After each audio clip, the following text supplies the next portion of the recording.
menyedihkan untuk saya. Saya membayangkannya saja saya bisa berkaca-kaca.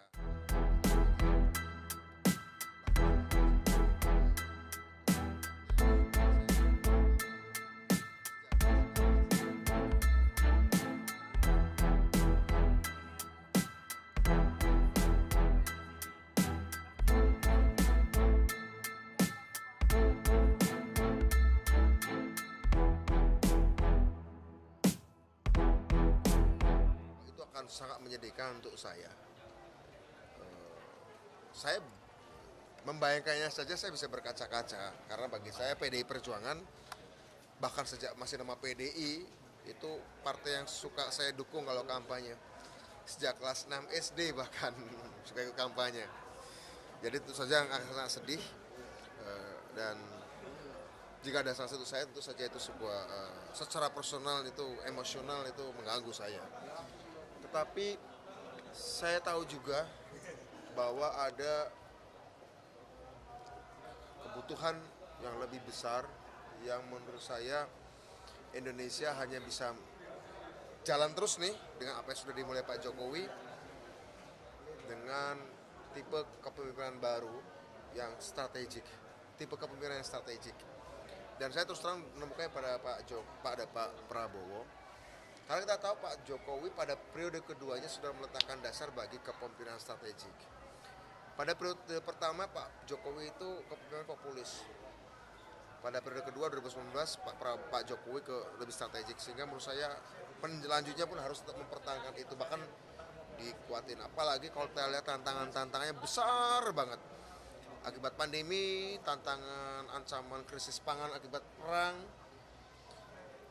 dedolarisasi, macam-macam yang menurut saya teknologi juga, technological arms race, perlombaan teknologi yang menurut saya yang dibutuhkan adalah pemimpin yang mampu mengalokasikan dan meletakkan sumber daya manusia Indonesia untuk tujuan jangka pendek, menengah, dan panjang untuk menghadapi goncangan itu. Kira-kira kayak kita menghadapi gelombang, mau ada badai, makanya pembagian kerja di antara awak kapal Indonesia dan penumpangnya harus jelas gitu ya.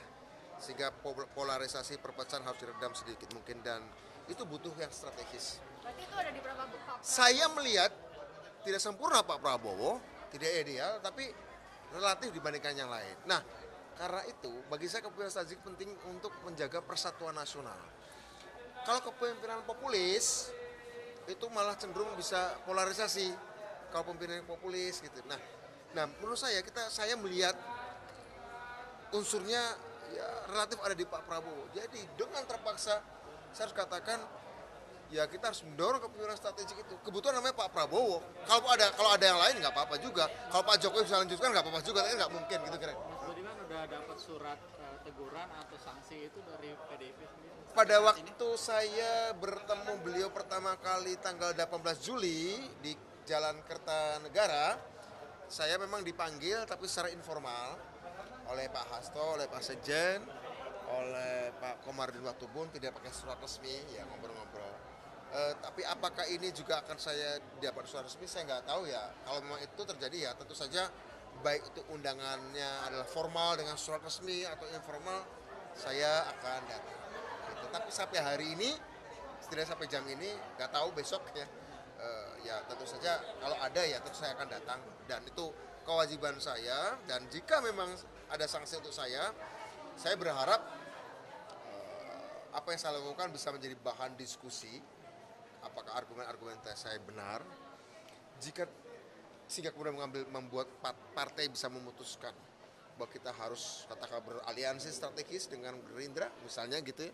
Bisa aja kesimpulannya begitu sehingga saya tidak dinyatakan terlalu salah karena toh pada akhirnya partai katakanlah mengambil kesimpulan dengan argumentasi saya ketika saya diwawancarai, ketika saya pidato kemarin, ketika wawancara saya dimuat oleh media teman-teman akibat wawancara ini kemudian partai yakin oh kira-kira ada dengan kesalahan dan kekeliruannya Budiman ada benar juga kenapa tidak kita pertimbangkan untuk membangun aliansi strategis dengan Gerindra misal seperti itu sehingga kemudian tindakan saya ya salah tapi sanksinya tidak harus dipecat. Saya sih berharap itu, dan saya masih percaya partai saya akan mengambil juga pilihan itu salah satunya.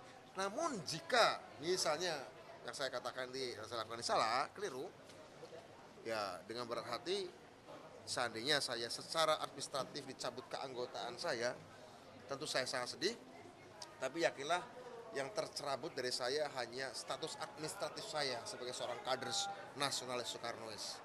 Tapi saya sendiri sebagai seorang nasionalis Soekarnois tentu tetap ada.